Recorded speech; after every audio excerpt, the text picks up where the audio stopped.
Hi everyone, आइए आज की इस वीडियो में हम जनरल साइंस से रिलेटेड 30 इंपॉर्टेंट क्वेश्चंस आज की इस वीडियो में कवर करने वाले हैं, जो कि आपके सभी कम्पिटिटिव एग्जाम्स के लिए बेनिफिशियल होने वाला है। ओके, और ये मेरा पार्ट 8 वीडियो है। इसी तरह हम लोग प्रीवियस कई पार्ट ले चुके हैं, जिसमें कि हर एक पार्ट में हमने 30 क्वेश्चंस कवर किए हैं। ठीक है, तो चलिए आज की इस वीडियो को हम शुरू करते हैं।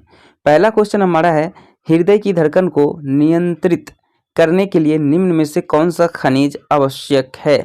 ऑप्शन नंबर ए है पोटासियम, ऑप्शन नंबर बी है क्लोरीन, ऑप्शन नंबर सी है ब्रोमीन, ऑप्शन नंबर डी है इनमें से कोई नहीं। ओके, आप लोग जानते होंगे कि मनुष्य का जो हृदय है 1 मिनट में लगभग में 72 बार धड़कता है। ओके, तो इसी धड़कन को कंट्रोल करने के लिए हमें पोटासियम की आवश्यकता होती है। ठीक है, तो पोटासियम बहुत ही इंपॉर्टेंट खनिज हो जाता है हमारे हृदय की धड़कन को कंट्रोल करने के लिए, यानी कि नियंत्रित करने के लिए। ठीक है, चलिए नेक्स्ट क्वेश्चन देखते हैं। Question number 2। क्वेश्चन नंबर 2 है, निम्नलिखित में से किसकी कमी से दंत क्षय होता है? यानी कि दांत में जो है कमजोर होने लगता है। ठीक है, किसकी कमी से होता है? तो यहाँ पे 4 ऑप्शंस दिए हुए हैं। ठीक है, तो इसका राइट आंसर हो जाएगा ऑप्शन नंबर ए फ्लोरीन। ठीक है, फ्लोरीन की कमी के कारण दंत क्षय होने लगता है, यानी दांत खराब होने लगता है। ठीक है, ओके, चलिए नेक्स्ट क्वेश्चन देखते हैं। क्वेश्चन नंबर 3, किस तत्व की कमी के कारण घेघा रोग होता है? ओके, तो घेघा रोग जो होता है वो होता है आयोडीन की कमी के कारण। ओके, किसकी कमी के कारण? आयोडीन की कमी के कारण घेघा रोग होता है, यानी ऑप्शन नंबर सी हमारे इस क्वेश्चन का राइट आंसर हो जाएगा आयोडीन। ठीक है, नेक्स्ट क्वेश्चन नंबर 4 है, मीना माता रोग कारण है। मीना माता एक रोग है। ओके, ये किसकी कमी के कारण होता है, ये आपको बताना है किसके कारण होता है। ओके, तो ये होता है मरकरी के कारण, यानी पारा के कारण। ओके, मरकरी के कारण ही मीना माता रोग होता है। ओके, किसके कारण होता है? मरकरी के कारण, यानी कि पारा के कारण। ठीक है, नेक्स्ट क्वेश्चन है, निम्न में से कौन सी प्रोटीन दूध में पाई जाती है? ओके, तो दूध में जो पाई जाती है प्रोटीन, उसका नाम है केसिन।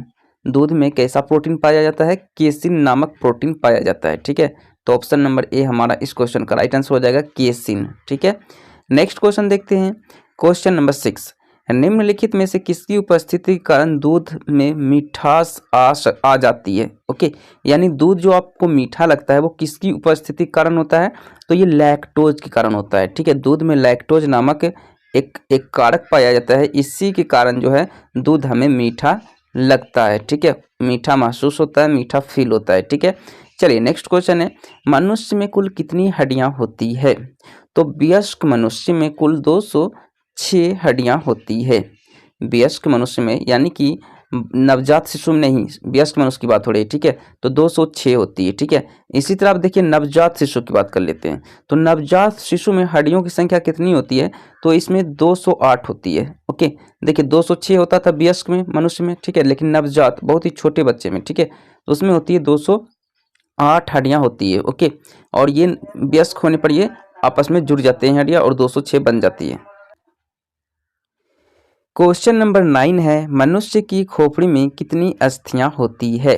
तो मनुष्य की खोपड़ी में, यानी स्कल में, कुल 8 अस्थियां होती है।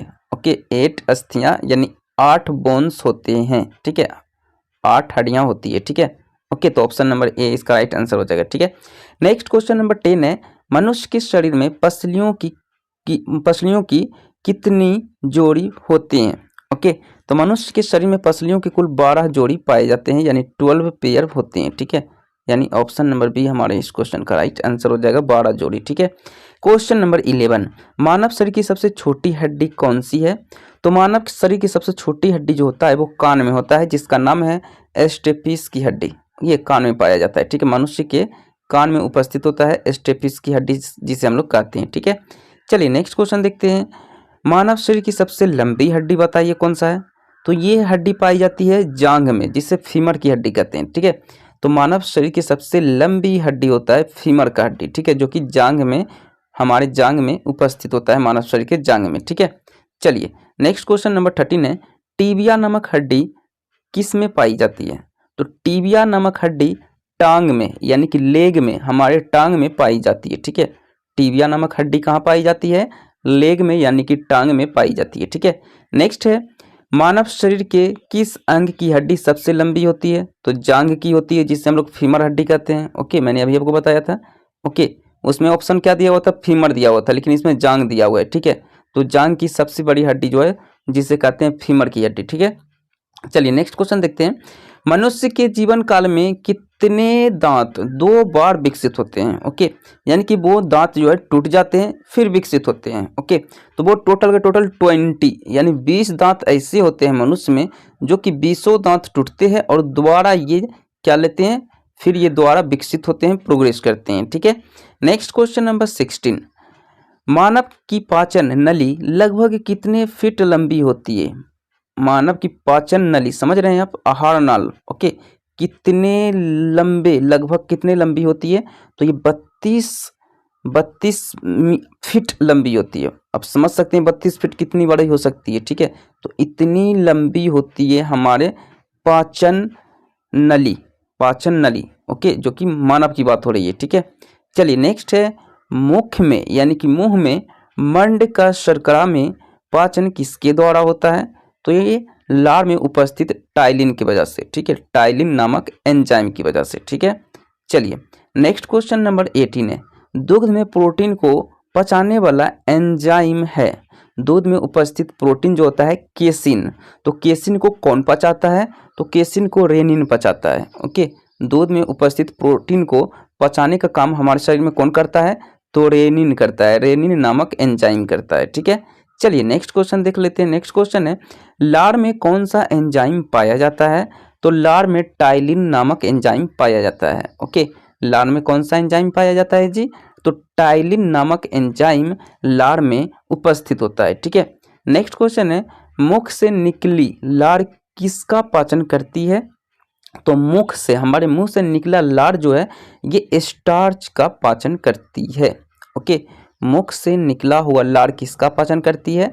तो स्टार्च का ये पाचन करती है, उसे पचाती है। ठीक है, नेक्स्ट है, प्रोटीन का पाचन कहाँ से प्रारंभ हो जाता है, यानी कहाँ से शुरू हो जाता है? ओके, तो उदर गुहा से, उदर गुहा से शुरू हो जाता है प्रोटीन का पाचन, यानी उदर। ठीक है, उदर गुहा बोलिए या फिर उदर कहिए। ठीक है, चलिए नेक्स्ट क्वेश्चन है, पित्त निम्नलिखित में से किसके द्वारा पैदा किया जाता है? तो पित्त जो होता है ये यकृत के द्वारा पैदा किया जाता है। ओके, यकृत के द्वारा पित्त पैदा किया जाता है। ओके, तो यकृत इसका option number A right answer हो जाएगा। ठीक है, ओके, अब पित्त कहाँ जमा होता है? तो पित्त यकृत द्वारा तो पैदा तो होता है, लेकिन ये पित्ताशय में जमा रहता है। कहाँ जमा रहता है जी? ये पित्ताशय में जमा रहता है। ठीक है, तो option number B right answer हो जाएगा। ओके, नेक्स्ट क्वेश्चन नंबर 24 है, सर्वप्रथम रक्त परिसंचरण तंत्र का अध्ययन किसने किया था? सबसे पहले रक्त परिसंचरण तंत्र का अध्ययन हार्वे नामक वैज्ञानिक ने किया था। किसने किया था? हार्वे नामक साइंटिस्ट ने किया था। ओके, जो कि डॉक्टर ही होगा। ओके, चलिए नेक्स्ट है, सोते समय रक्त दाब में क्या परिवर्तन होता है? जब आप सो जाते हैं तो आपका रक्त दाब क्या बढ़ जाता है या घट जाता है या फिर वो परिवर्तित रहता है? ओके, या फिर क्या होता है ये आपको बताना है। ओके, तो सोते समय जो हमारा रक्त दाब है, जो ब्लड प्रेशर है, वो घटने लगता है। क्या होने लगता है? घटने लगता है। ठीक है, तो आंसर हो जाएगा ऑप्शन नंबर ए, घटता है। सोते समय हमारा ब्लड प्रेशर क्या होता है? घटने लगता है। ठीक है, नेक्स्ट क्वेश्चन 26 है, मनुष्य के शरीर में हृदय को एक बार धड़कने के लिए कितना समय लगता है?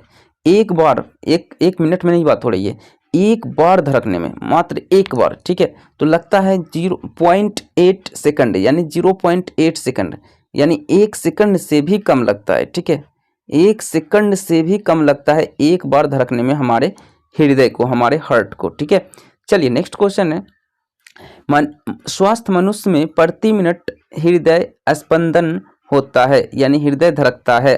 तो हृदय धड़कता है 1 मिनट में हमारे मनुष्य में 72 बार धड़कता है, लगभग में 72 बार अप्रोक्स में माना जाता है। ठीक है, नेक्स्ट है, मानव हृदय में कितने कोष्ठक यानी कितने बेस में होते हैं? तो टोटल 4 बेस में होते हैं। ओके, दायां अलिंद, बायां अलिंद, ओके, दायां नीले, बायां नीले। ठीक है, चलिए नेक्स्ट क्वेश्चन देखते हैं, नाड़ी दर कहाँ से मापा जाता है?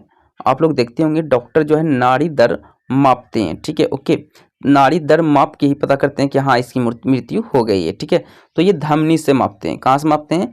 ये धमनी से मापते हैं, और धमनी से जो है शुद्ध रक्त प्रवाहित होती है और शिरा से अशुद्ध रक्त प्रवाहित होती है। ठीक है, याद रखिएगा, ये भी क्वेश्चन बन सकता है आपसे। ठीक है, नेक्स्ट क्वेश्चन नंबर 30 है, शरीर की विशालतम धमनी क्या है, उनका नाम क्या है? तो सबसे विशालतम धमनी जो है शरीर का, वो उसका नाम है एरोटा। एरोटा नामक धमनी शरीर की सबसे विशालतम धमनी है। ओके, तो ऑप्शन नंबर सी इसका राइट आंसर हो जाएगा। ठीक है, तो आज की इस वीडियो में हमने जनरल साइंस से रिलेटेड 30 इंपॉर्टेंट क्वेश्चंस हमने आज की इस वीडियो में कवर किए हैं, जो कि ये हमारा पार्ट 8 वीडियो था। इसी तरह हम कई पार्ट बना चुके हैं, जिसमें कि हर एक पार्ट में मैंने 30 क्वेश्चंस कवर किए हैं, जो कि आपके सभी के सभी कॉम्पिटिटिव एग्जाम्स के लिए बेनिफिशियल होगा। ओके, तो आज के लिए इतना ही, मिलते हैं नेक्स्ट वीडियो में। वीडियो अच्छा लगे तो लाइक करें, चैनल पर नए हो तो सब्सक्राइब करें और इस वीडियो को शेयर करें। मिलते हैं नेक्स्ट वीडियो में, आज के लिए इतना ही। So thank you.